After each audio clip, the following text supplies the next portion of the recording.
Muchos cristianos hoy en día vienen a la iglesia vestidos con la ropa de todos los días. Hablan de temas comunes en el Santo Sábado.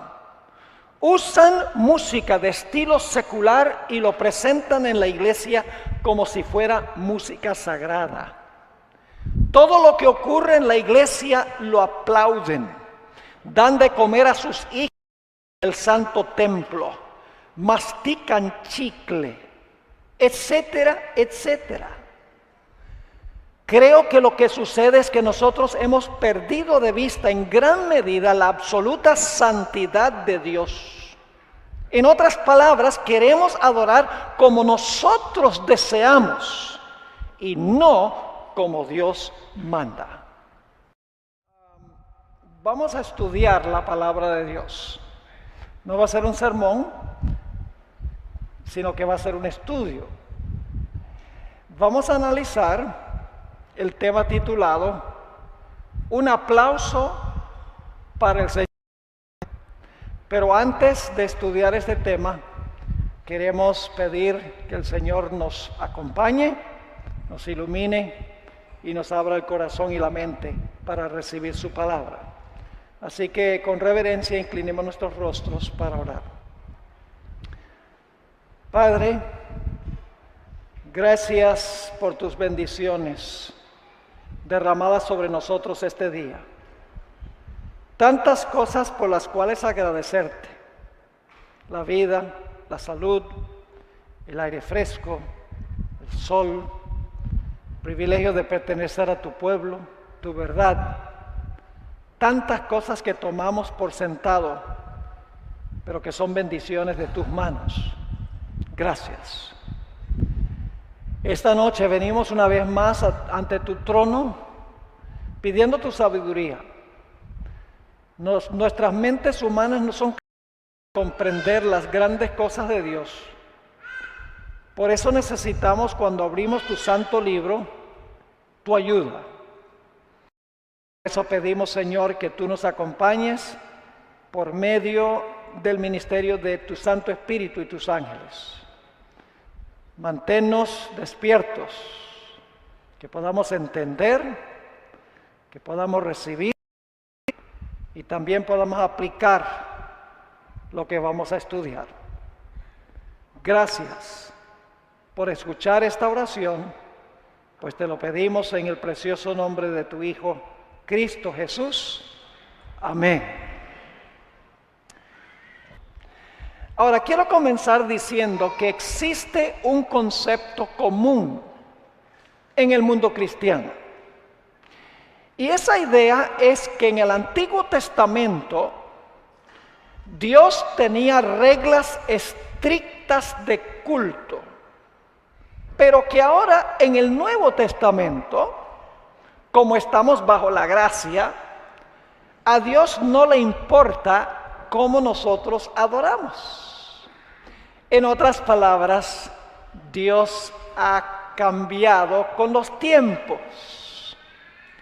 De un disciplinario estricto en el Antiguo Testamento, ahora Dios se ha convertido en un abuelo bonachón que permite que sus nietos le rindan homenaje como quieran. Sin embargo, el testimonio bíblico es claro de que Dios requiere que hagamos una distinción entre lo que es santo y lo que es común, entre lo que es sagrado y lo que es secular.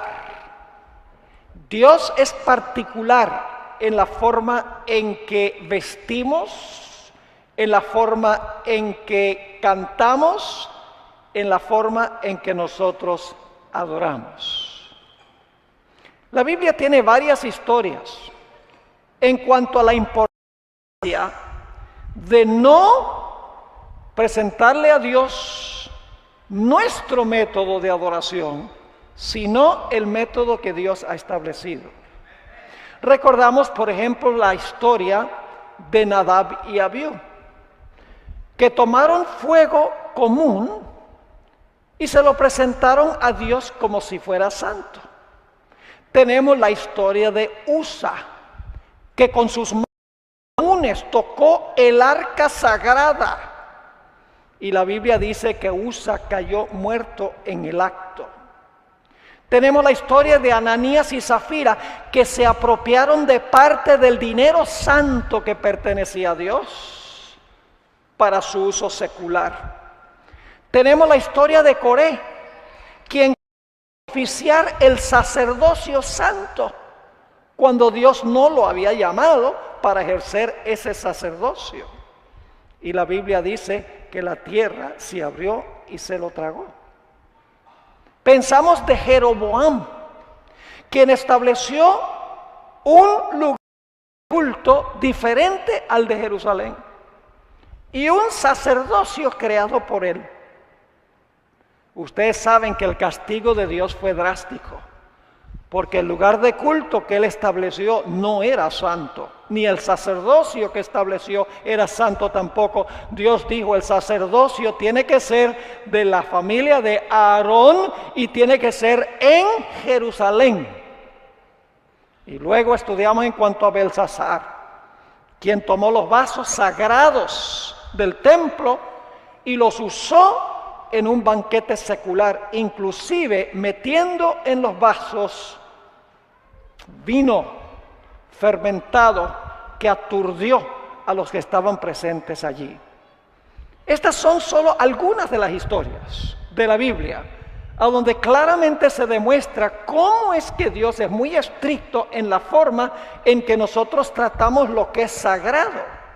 Cuando Dios nos habla en serio. Una de las costumbres que se ha proliferado en la iglesia, inclusive en muchas iglesias adventistas, es el de aplaudir prácticamente todo lo que se realiza en la iglesia. Esta costumbre de aplaudir se ha infiltrado en el templo de Dios. Y por eso nosotros debemos preguntarnos, ¿será esa la forma en que debemos responder a las diferentes partes del culto? ¿Qué nos dice la Biblia que debe ser nuestra respuesta, por ejemplo, cuando se presenta una música especial? O cuando el pastor dice algo en su sermón que toca nuestra alma o nuestro corazón. ¿Cómo debe responder la congregación según la Sagrada Escritura? ¿Lo debe hacer aplaudiendo? Eso es lo que nosotros queremos en nuestro tema de esta noche. Primero definamos la palabra aplauso. La palabra aplauso se define como palmoteo en señal de aprobación o entusiasmo. Pero esa no es la única definición, porque el diccionario sigue diciendo que aplauso significa reconocer, elogiar, aprobar, aclamar, ameritar o loar. Ahora, yo creo que todos estaríamos de acuerdo que la práctica de aplaudir es una práctica que impera también en conciertos, en eventos deportivos, en actos sociales.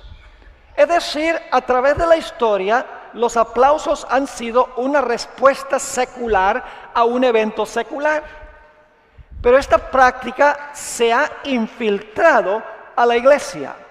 Y necesitamos preguntarnos, ¿será que la razón por la cual esta práctica entró a la iglesia es porque se sentaron los eruditos de la iglesia, los ministros de la iglesia, y dijeron, bueno, vamos a ver qué dice la Biblia, cómo debemos adorar a Dios? Y entonces estudiando dicen, debemos estar aplaudiendo en los cultos. ¿Será esa la forma? ¿Esta reacción entró a la iglesia? No. Esta noche vamos a estudiar todos los versículos de la Biblia que hablan del aplauso, para ver si enseña que esa debe ser la forma en que nosotros respondemos a las diferentes partes del culto. Ahora, en el Antiguo Testamento, el aplauso no se menciona en el Nuevo Testamento. Pero en el Antiguo Testamento, el aplauso se usa para referirse a 4 diferentes cosas. Y quiero compartir con ustedes los 4 diferentes contextos del Antiguo Testamento en que aparece el aplauso.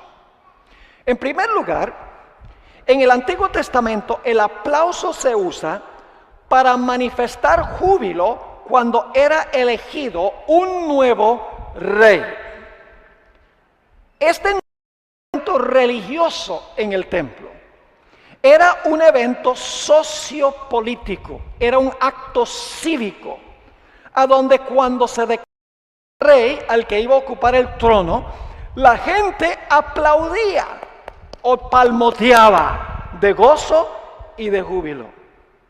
Examinemos los textos a donde aparece esta práctica cuando se elegía a un rey, para reconocer a un rey.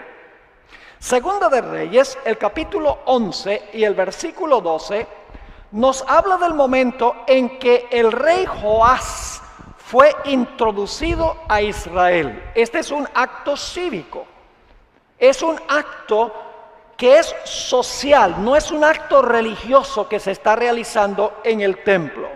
Dice en Segunda de Reyes, el capítulo 11 y el versículo 12, sacando luego Joiada al hijo del rey, le puso la corona y el testimonio, y le hicieron rey ungiéndole, y batiendo las manos, es decir, aplaudiendo, dijeron, ¿qué cosa? ¡Viva el rey!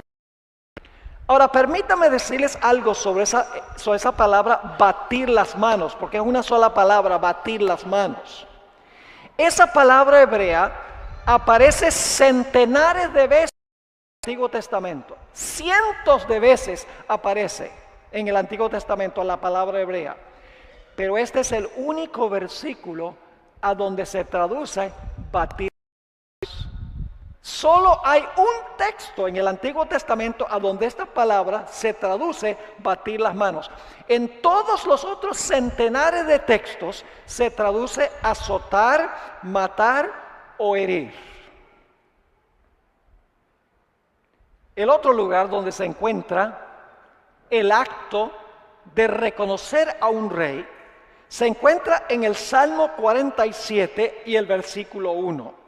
Salmo 47 y el versículo 1. Y aquí se está reconociendo a Jehová como rey.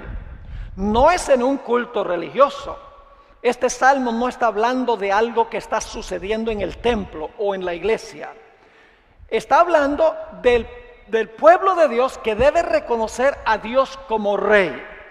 Dice allí en el Salmo 47 y el versículo 1, pueblos todos, batid las manos, aclamad a Dios con voz de júbilo.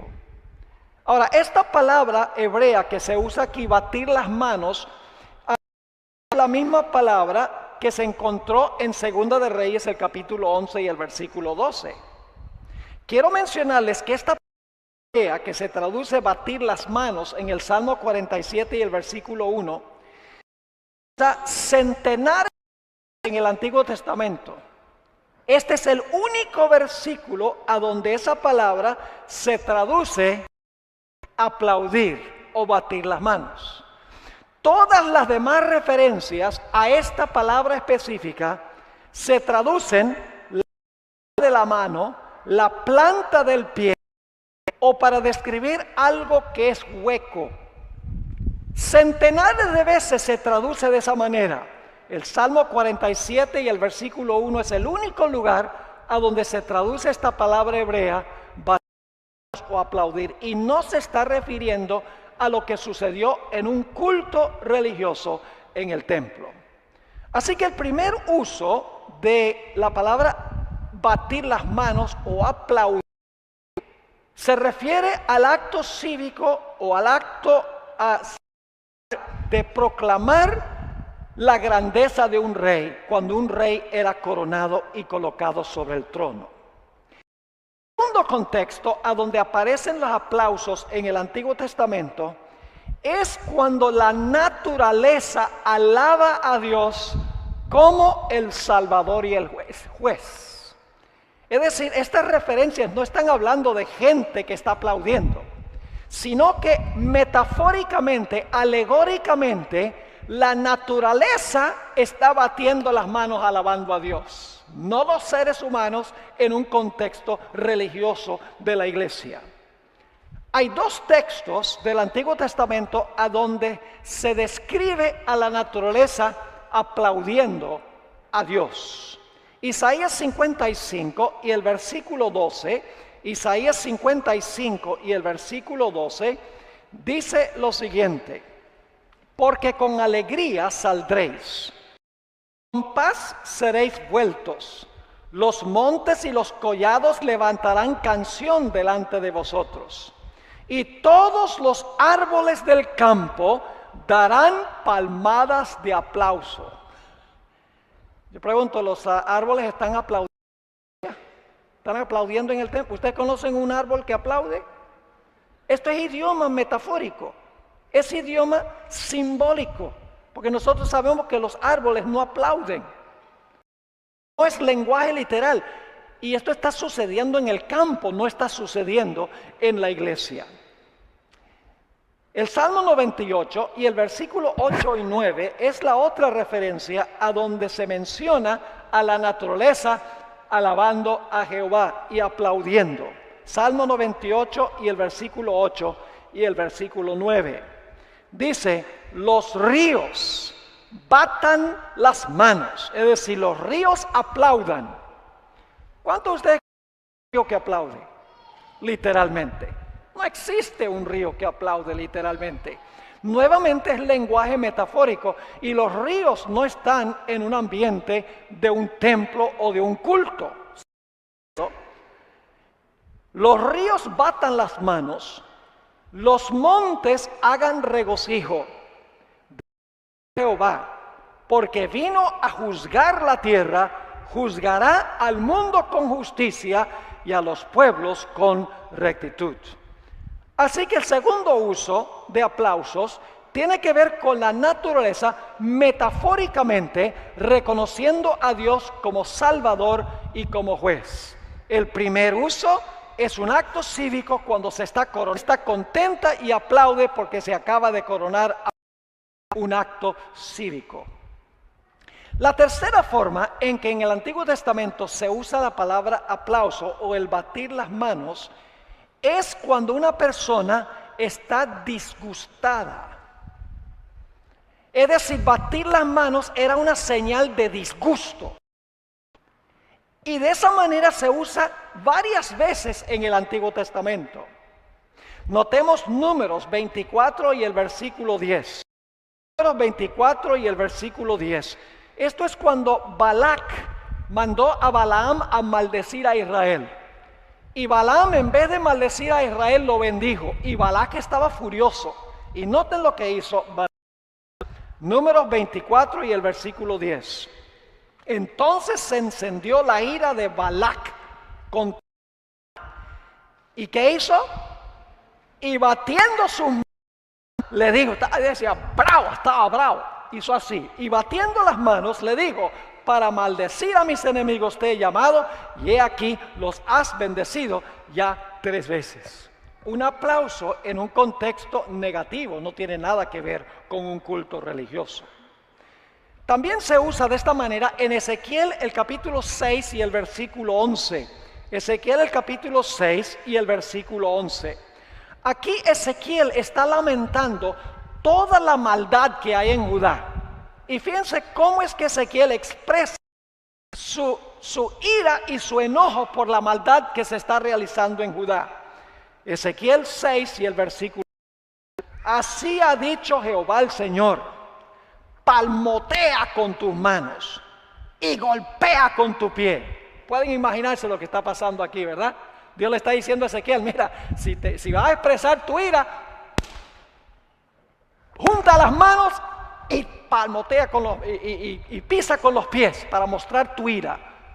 Así ha dicho el Señor, palmotea con tus manos y golpea con tu pie y di, ay por todas las grandes abominaciones de la casa de Israel, porque con espada y con pestilencia. En Ezequiel 22 y el versículo 13, encontramos aquí que el Señor bate sus manos por ira justo, por la avaricia y el derramamiento de sangre que había en la ciudad de Jerusalén. Ezequiel 22 y el versículo 13, Dios dice, he aquí que batí mis manos a causa de tu avaricia que comiste y a causa de la sangre que derramaste en medio de ti. Nuevamente, el palmoteo significa una manifestación de ira por los pecados que estaba cometiendo el pueblo de Israel. Se usa en forma similar en Ezequiel 21 y el versículo 17. Ezequiel 21, versículo 17. Dice, y yo también batiré mi mano contra mi mano y haré reposar mi ira. Yo, Jehová, he hablado. Y luego Ezequiel 21 y el versículo 14 tiene la misma idea. Dice, tú pues, hijo del hombre, profetiza y bate una mano contra otra, y duplíquese y triplíquese el furor de la espada homicida. Esta es la espada de la gran matanza que los... Esos son todos los de batir las manos como manifestación de ira. No hay otro versículo en el Antiguo Testamento a donde se use la palabra en este sentido.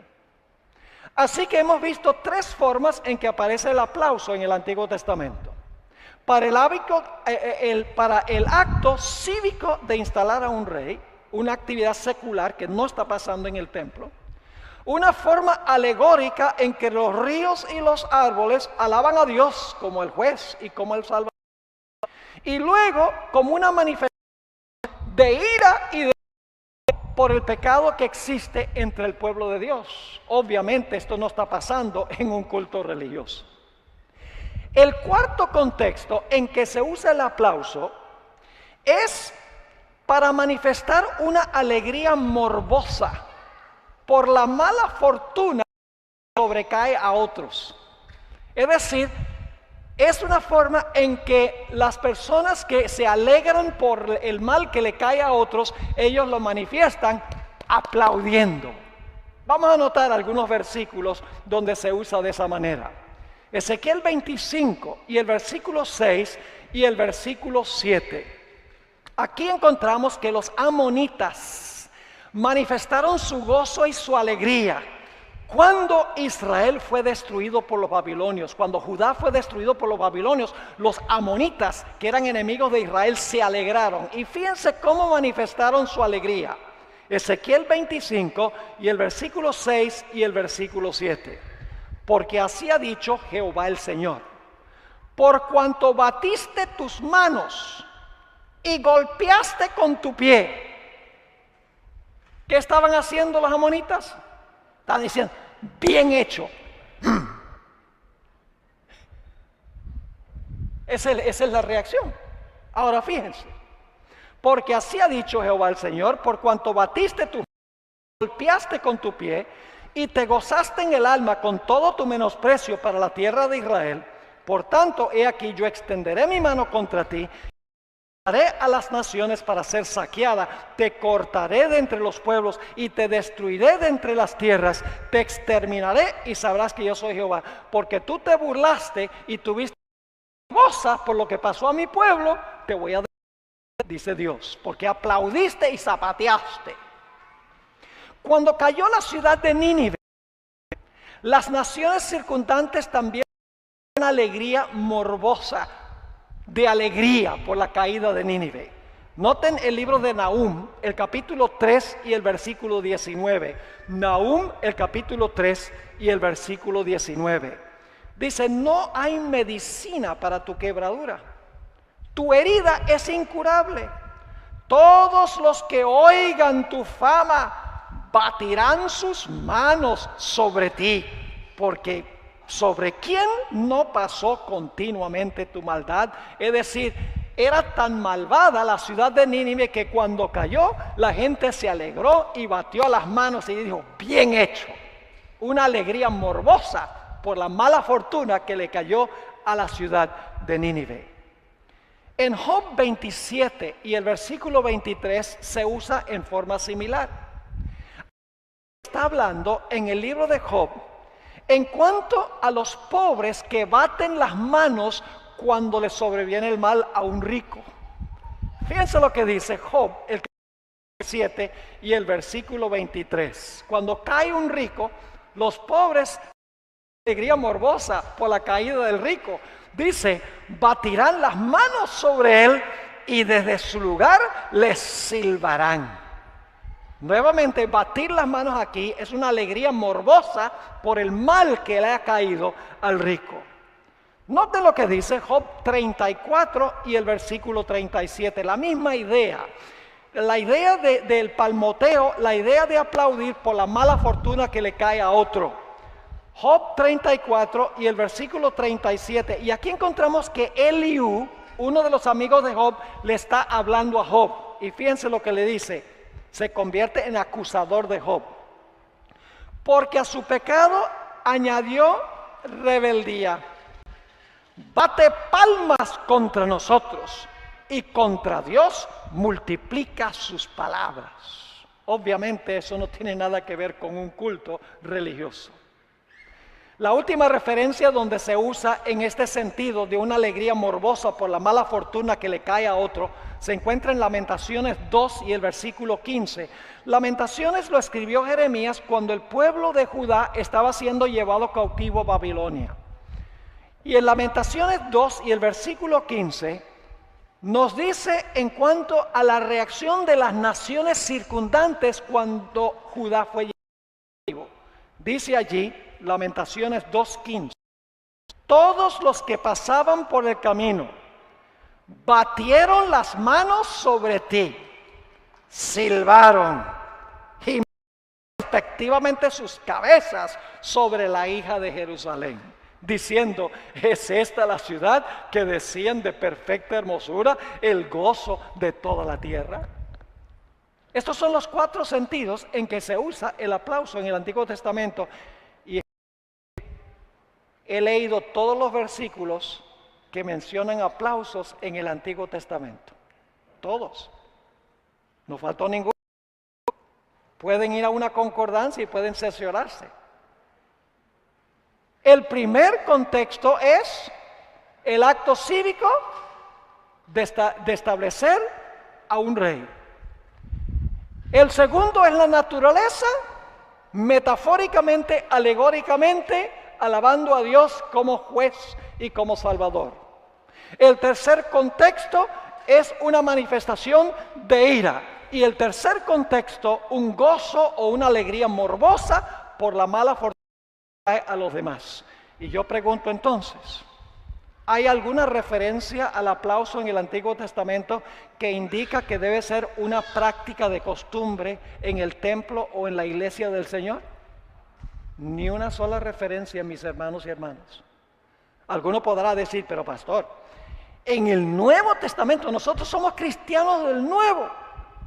En el Nuevo Testamento tiene que haber versículos donde dice que debemos aplaudir todo lo que sucede en la iglesia. ¿Saben cuál es el problema? El problema es que la palabra aplauso no aparece en el Nuevo Testamento. Y fíjense cómo es la contradicción y la ironía.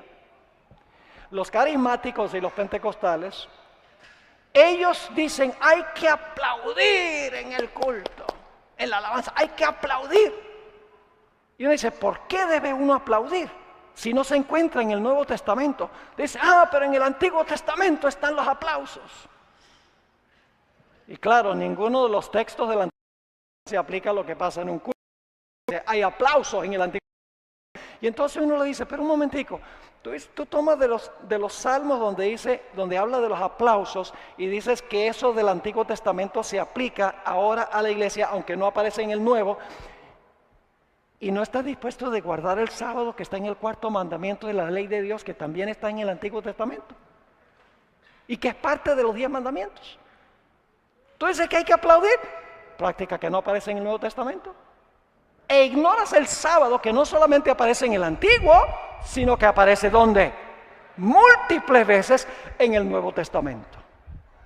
Entonces, claro, la pregunta surge: si no hay ninguna indicación ni en el Antiguo ni en el Nuevo Testamento de que el aplauso, la respuesta del pueblo de Dios, el aspecto del culto, entonces la pregunta clave es: ¿cuál debe ser la respuesta del pueblo de Dios cuando se canta una música especial, o cuando alguien se bautiza, o cuando el pastor lo que llega al corazón? ¿Cuál debe ser la respuesta de los miembros de la iglesia? Debemos dejar que la Biblia nos diga cuál debe ser la respuesta. Ahora, quiero aclarar un punto, y es que el culto del cielo es transnacional y transcultural. Es decir, la cultura y la nacionalidad no determinan cómo se adora. La Biblia presenta varias escenas de adoración y el cielo adora igual. ¿Pueden ustedes imaginarse? Creemos que hay habitantes en otros mundos y los representantes de ese mundo vienen a una reunión en el cielo, un culto de alabanza, y entonces se está alabando de cierta forma, y dicen: esa no es la forma como se adora en nuestro mundo. Nosotros queremos adorar como se adora en nuestro mundo. ¿Es así o no es así? No. Porque la adoración en el cielo tiene una sola forma. Es transnacional, podríamos decir, y transcultural. Trasciende la cultura y trasciende cualquier nacionalidad. Y yo sé que los mundos no tienen nacionalidad, sí, pero cada uno tiene su identidad y cada uno es un mundo. Ahora, yo creo que si nosotros sabemos cómo es que el cielo adora, vamos a saber también cómo debemos nosotros adorar en la tierra. Y la pregunta clave es: ¿cómo se adora en el cielo? ¿Y qué relación tiene en la tierra? Quiero leerles una cita que encontramos en el libro La maravillosa gracia de Dios, página 75. La iglesia de Dios en la tierra es una con la iglesia de Dios en el cielo.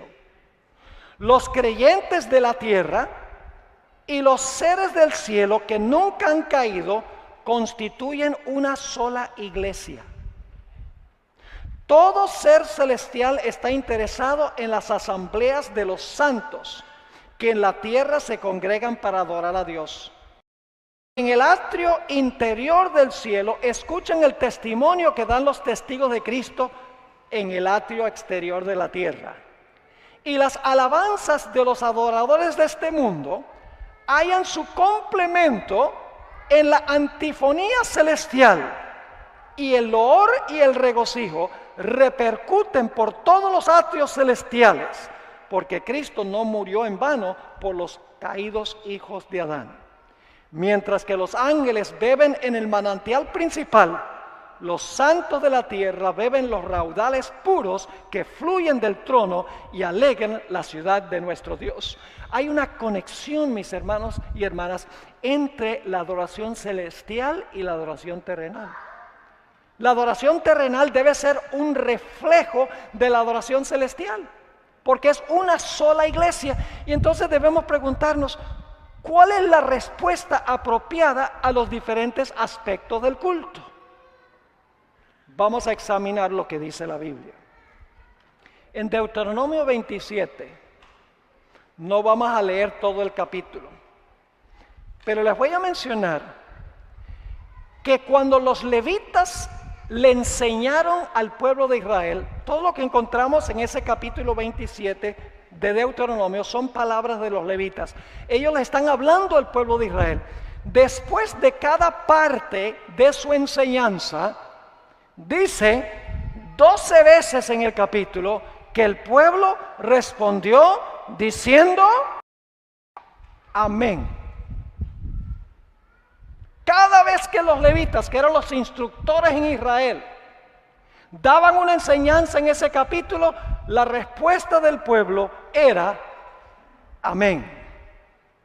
Vamos a notar múltiples lugares de la Biblia en un ambiente de adoración, cómo respondía la gente ante la adoración del Señor. Hay varios textos, Primera de Crónicas 16 y el versículo 36. Primera de Crónicas 16, 36. No van a poder conseguir todos estos versículos rapidito. Voy a pasar rápido por ellos, anótenlos. Dice allí, bendito sea Jehová, Dios de Israel, de eternidad a eternidad. Y dijo todo el pueblo, aplaudamos. No, eso no es lo que dice. Y dijo, cuando dice, bendito sea Jehová, Dios de Israel, de eternidad a eternidad, dijo todo el pueblo que, amén, y alabó a Jehová.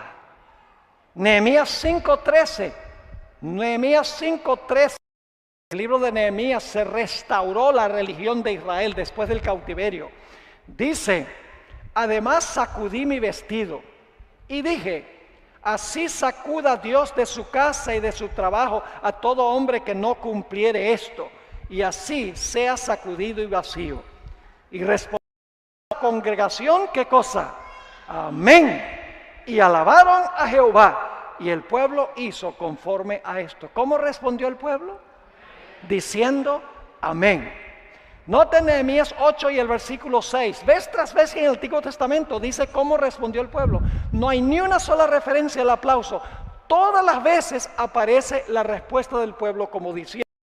Nehemías 8 y el versículo 6. Cuando Nehemías leyó del libro de la ley que Dios le dio a Moisés para el pueblo, dice, bendijo entonces Esdras a Jehová, Dios grande, y todo el pueblo respondió, ¿qué? Amén. Amén, alzando sus manos y se humillaron y adoraron a Jehová, inclinados a tierra. ¿Cómo respondió el pueblo? No solo diciendo amén, sino una segunda vez diciendo amén. Salmo 106 y el versículo 48, Salmo 106 y el versículo 48, dice, bendito Jehová, Dios de Israel, desde la eternidad hasta la eternidad. Y diga todo el pueblo, amén, ¿y qué más? Aleluya. Ahora vemos otra palabra descriptiva. Diga todo el pueblo, amén y aleluya. Salmo 41 y el versículo 13, son muchos versículos. Vamos a ir en un momento al Nuevo Testamento, tanto el Antiguo como el Nuevo están en armonía en este asunto. 41 y el versículo 13, bendito sea Jehová, el Dios de Israel, por los siglos de los siglos. Amén y amén. 72 y el versículo 9, Salmo 70.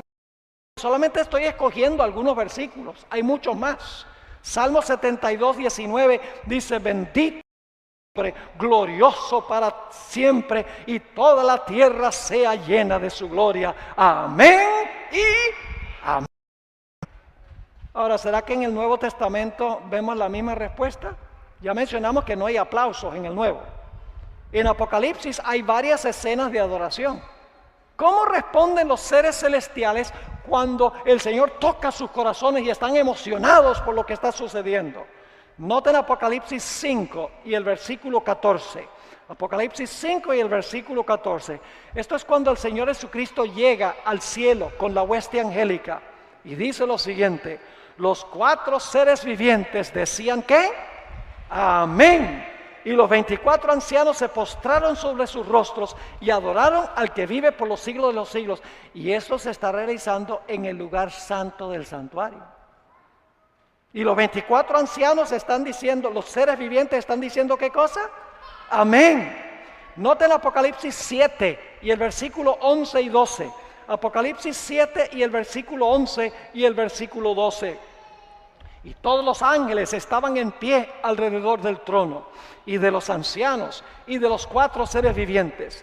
Y se postraron sobre sus rostros delante del trono, y adoraron a Dios diciendo, ¿qué cosa? ¿Cómo lo adoraron? ¿Aplaudiendo?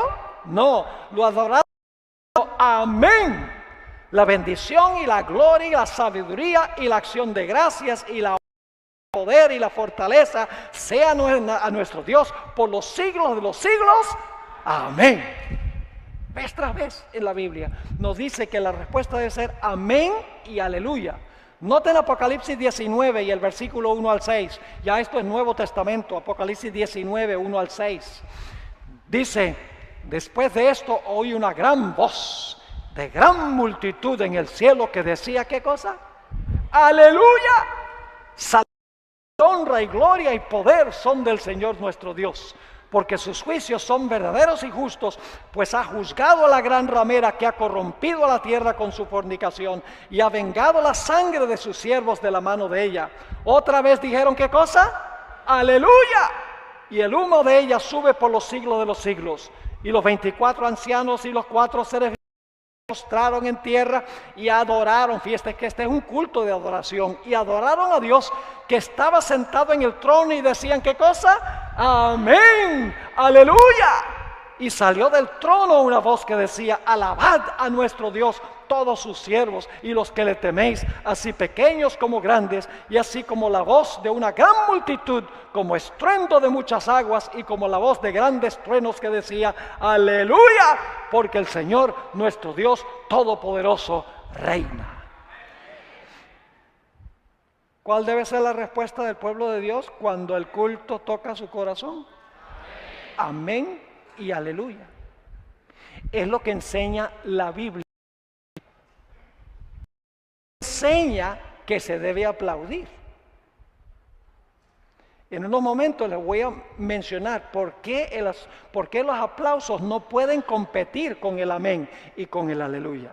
Notemos una escena de adoración en el Antiguo Testamento, Isaías 6 y el versículo 1 al 3. Isaías 6 y el versículo 1 hasta el versículo 3. Allí encontramos la experiencia del profeta Isaías cuando fue llamado por Dios en los días del rey Usías. Y él vio a Jehová sentado en su templo celestial. Y fíjense los seres celestiales que hacían. ¿Será que aplaudían y decían, gloria a Dios, y aplaudían? No. Dice allí en Isaías 6, 1 al 3, en el año que murió el rey Usías, vi yo al Señor sentado sobre un trono alto y sublime, y sus faldas llenaban el templo. Por encima de él había serafines, cada uno tenía 6 alas. 2 alas cubrían sus rostros, con 2 cubrían sus pies, y con 2 volaban. Fíjese qué reverencia que cubrían, se cubrían completamente el cuerpo. Solo usaban 2 alas en señal de reverencia. ¿Y qué cantaban? Diciendo, y el uno al otro daba voces diciendo, ¿qué cosa? Santo, santo, santo, Jehová de los ejércitos, toda la tierra está llena de su gloria. Escuchen lo que voy a decir. El aplauso lo que es ruido. Lenguaje no verbal. ¿El aplauso es ruido? ¿El aplauso habla? No. Pero yo pregunto, ¿qué significa la palabra amén? ¿Tiene un significado verbal? Significa así sea o así es. ¿Y qué tal aleluya? ¿Es lenguaje verbal? Sí, ¿qué significa aleluya? Significa alabado sea el Señor. Halel es alabado. Y ya es Jehová. Alabado sea Jehová. Es decir, los aplausos son sencillamente ruido. Pero la palabra amén y la palabra aleluya tienen significado verbal. Y miren, en los cultos que se hacen en el cielo, la reacción de la gente siempre, de los seres celestiales, siempre es verbal. Nunca es aplaudiendo. La respuesta siempre es verbal. Están cantando palabras que se entienden. Están cantando himnos que tienen letra. Noten el Salmo 98 y el versículo 4 al 6. Salmo 98 y el versículo 4 al 6. Es lindo esto. Dice, cantad a Jehová toda la tierra. Levantad la voz Y ahora dice, y aplaudid. Esa es una mala traducción, esa palabra no está ahí. Es una traducción errada y ustedes pueden chequearlo. Concordancia. La palabra aplaudir es una mala traducción. Así que dice, cantad alegres a Jehová toda la tierra, levantad la voz y aplaudid. Mal uso de la palabra. Y cantad, ¿qué cosa?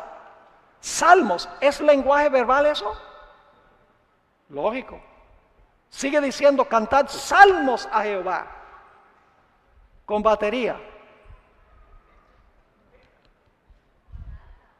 ¿Qué dice?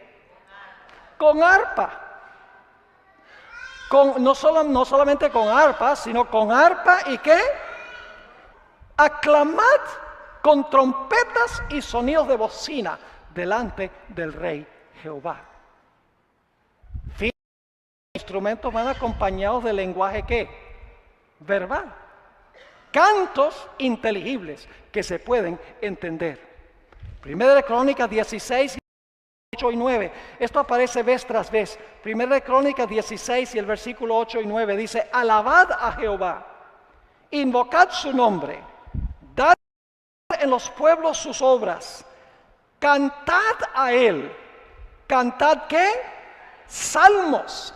Hablad de todas sus maravillas. Fíjense, nuevamente la reacción en el culto de Dios es lenguaje ¿qué?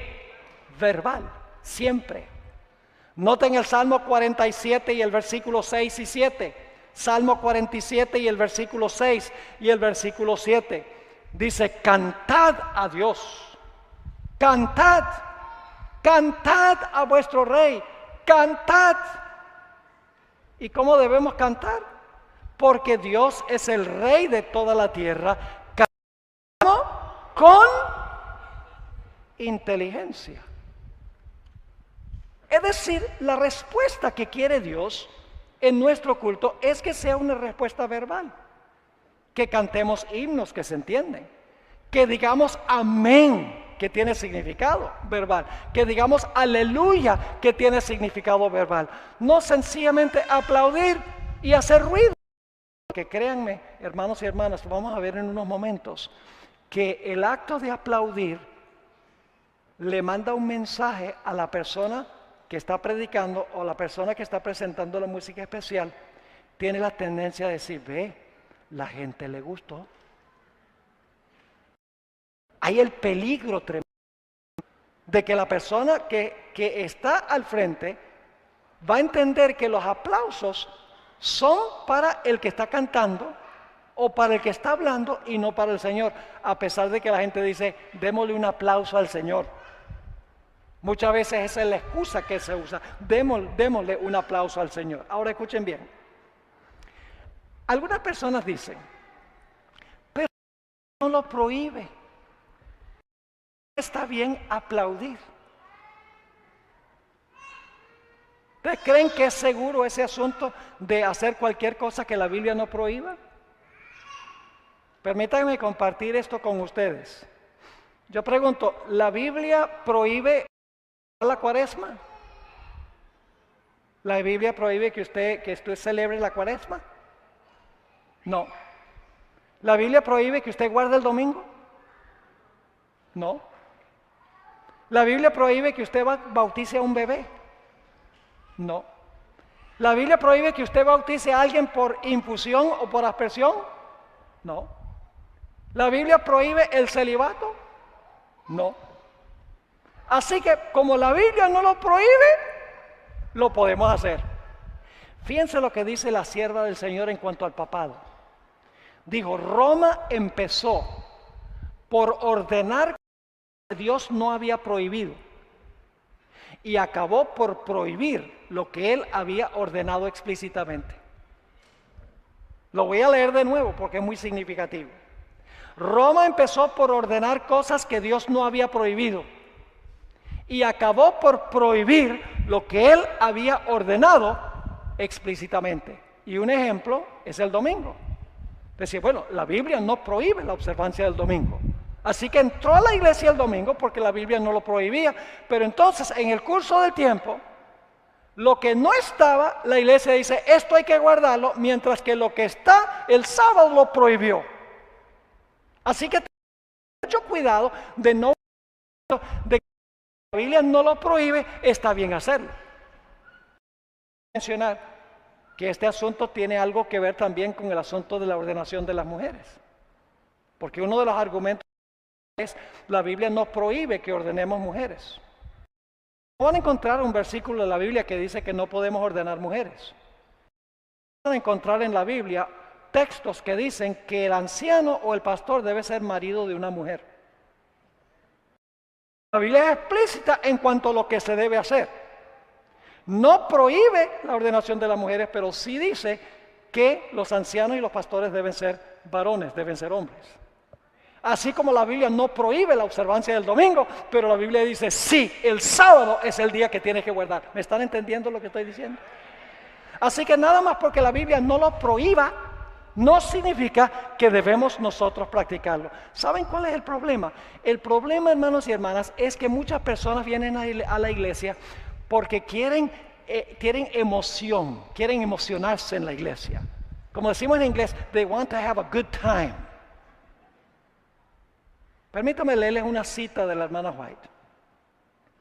Conflicto de los siglos 516. Significativo esto. Hablando del protestante, pero yo creo que ella, si estuviera viva hoy, también diría que este problema existe en nuestra iglesia. Dice, los reavivamientos populares son provocados demasiado a menudo por llamamientos a la imaginación, que excitan las emociones y satisfacen la inclinación por lo nuevo y extraordinario. ¿Captaron esa cita? Nuevamente dice, excitan las emociones y satisfacen la inclinación por lo nuevo y extraordinario, lo novedoso. Sigue diciendo, los conversos ganados de este modo manifiestan poco deseo de escuchar la verdad bíblica. Los que tienen estos cultos emocionantes, cuando usted le empieza a enseñar la doctrina, le dice, qué aburrido es eso. A mí me gusta saltar, y me gusta hablar en lengua, y me gusta levantar las manos, me gusta danzar en el Señor. ¿Les resulta el mensaje de la verdad bíblica? ¿Les resulta aburrido? Sigue diciendo la sierva del Señor. Manifiestan poco deseo de escuchar la verdad bíblica y poco interés en el testimonio de los profetas y apóstoles. El servicio religioso que no revista un carácter un tanto sensacional no tiene atractivo para ellos. Y luego viene esto. Un mensaje que apela a la fría razón no despierta eco alguno en ellos. Un mensaje que apela a la ¿qué? La traducción es a la fría razón, pero en el original en inglés, en vez de fría razón, dice unimpassioned reason. Es decir, un mensaje que apela a la razón sin entrometer los sentimientos y las emociones. Apela a la mente, a la lógica, a la razón, a pensar. Dice, yo no quiero eso, yo quiero algo que me emocione, que me haga sentirme bien. Yo no quiero esa teoría, profecía, eso yo no quiero. Yo quiero en el culto. ¿Sabe que la hermana White usa esa expresión unimpassioned reason o fría razón en otro contexto? Lo usa para aconsejar a los jóvenes. Le dice a los jóvenes, mira, cuando tú vas a escoger un novio o una novia, no te guíes por tu sino por la fría razón. No dejes, en otras palabras, que tu corazón diga, ay, me hace latir el corazón tanto más. Me hace sudar. Me emociona. No, la hermana White dice, ahí te vas a equivocar. Tienes que fijarte, no dejes se entrometan.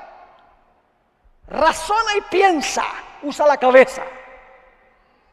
Eso es lo que dice la hermana White. Dice, la gente que quiere pura emoción en el culto, aplausos y gritos y menearse y tambor, quieren emoción, pero muchas veces dicen, no me hables de doctrina ni hablas del mensaje, porque lo único que yo necesito es Cristo. Pero las doctrinas, mis hermanos y hermanas, existen para proteger nuestra relación con Cristo.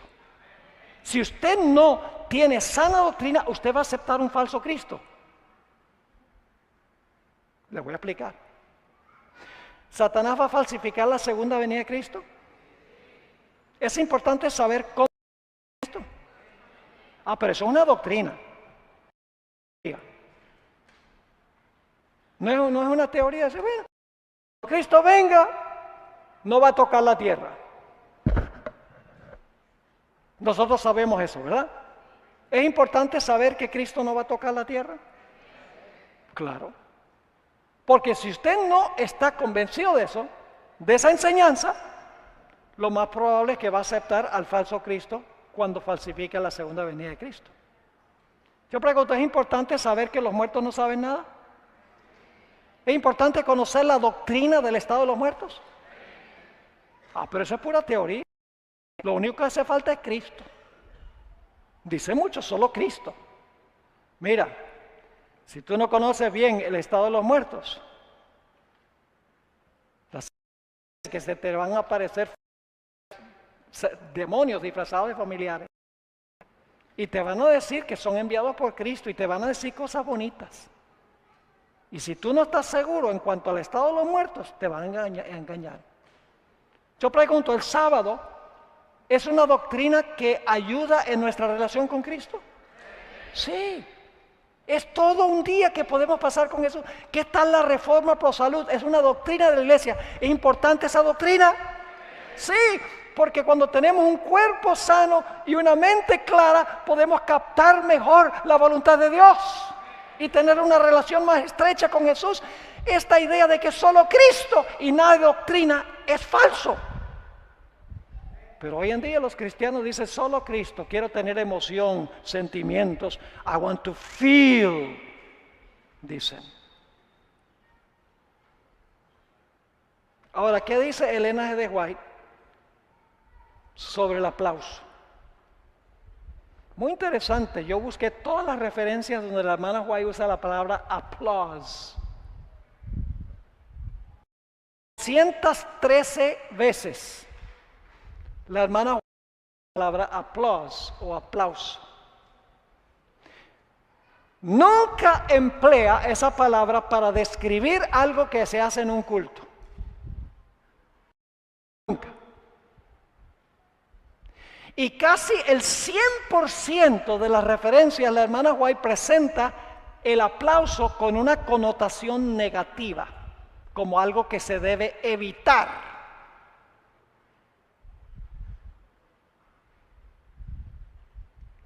Y se debe, según ella, porque cuando se aplaude, la persona a quien se está aplaudiendo llega a engreírse y a enorgullecerse. Y llega a pensar de que es digno de homenaje. Le voy a leer solamente varias citas, pero le voy a leer solamente una cita. Joya de los Testimonios, tomo 1, página 320. Que dice la sierva de Dios. Algunos ministros capaces que están ahora predicando la verdad llaman la aprobación.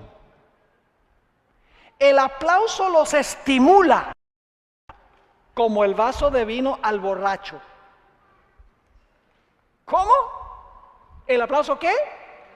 Los estimula como el vaso de vino al borracho, es decir, intoxica el aplauso. Sigue diciendo, ahora fíjense, colocad a estos ministros frente a una congregación pequeña que no prometa excitación especial ni provoque oposición definida y perderán su interés y celo y parecerán lánguidos en la obra como el bebedor cuando se ve privado de su dosis de bebida. Estos hombres no llegarán a ser obreros verdaderos y prácticos hasta que hayan aprendido a trabajar sin la excitación del aplauso. ¿Está quedando claro? Déjenme leerles una o dos citas más.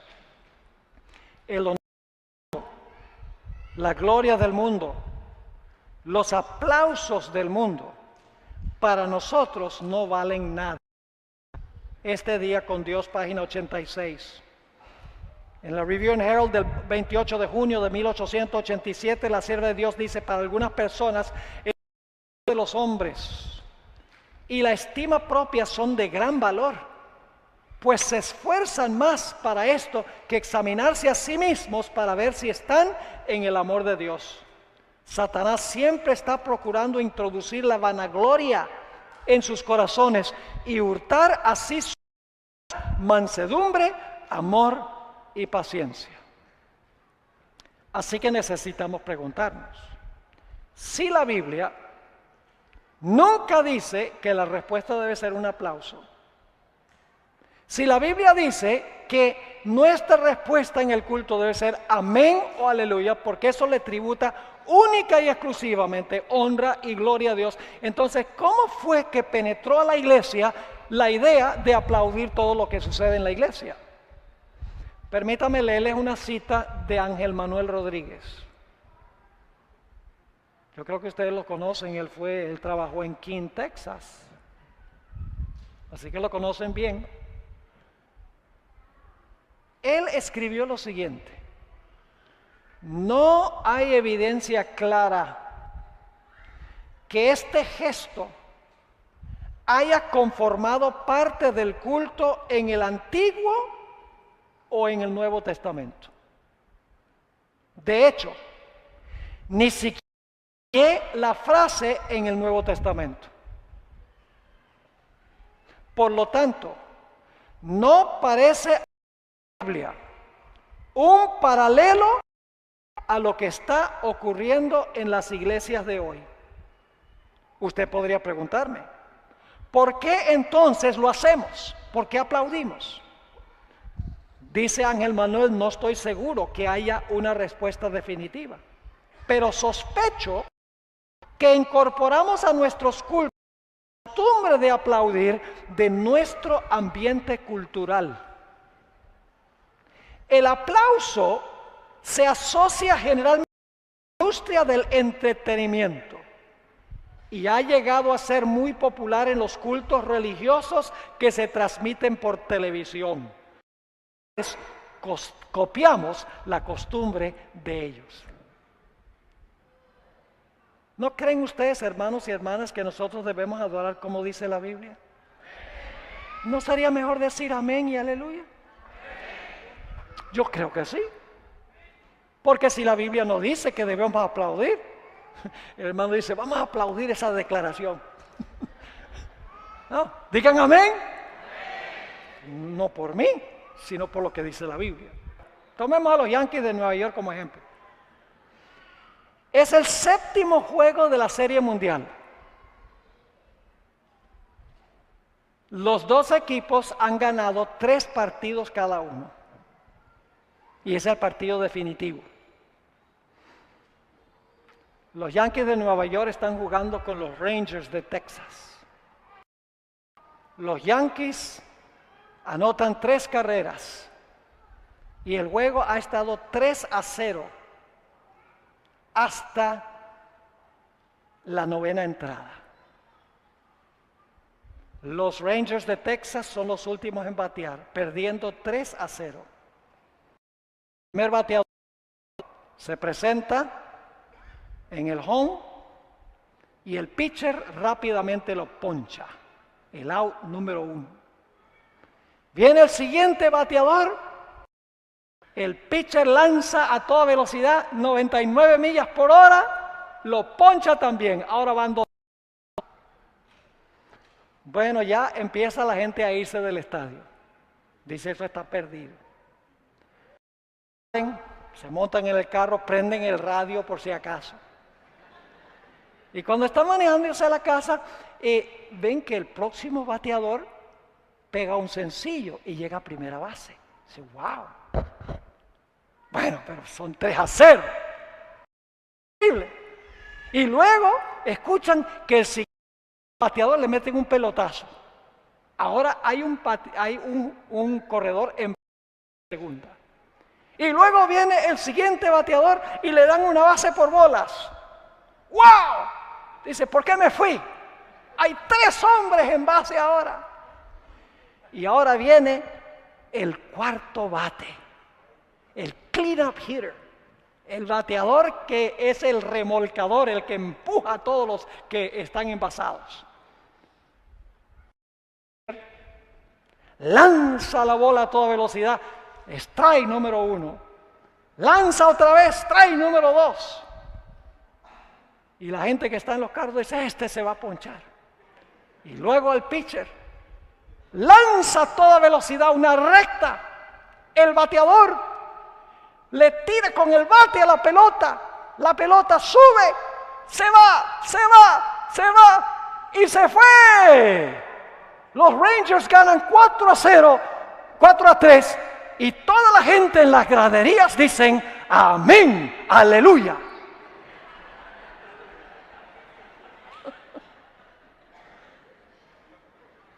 ¿Qué hacen? Gritan, aplauden. El aplauso es una respuesta secular a una actividad secular. El amén y el aleluya es una respuesta sagrada a un evento sagrado. Y debemos adorar como Dios manda, no como nosotros queremos. Yo no he presentado estos temas para crear controversia aquí en sus iglesias. No vuelvan a sus iglesias, digan, mire, el pastor Borg dijo que debemos deshacernos y debemos hacer esto y debemos hacer aquello. Me van a venir a buscar a California para lincharme. He compartido lo que he compartido, hermanos y hermanas, porque yo amo esta iglesia. Y yo creo que Dios quiere que haya un reavivamiento y una reforma en nuestro método de adorar. Eso es crucial, es fundamental. Dios quiere que nuestros cultos, el centro del culto sea la predicación de la palabra de Dios.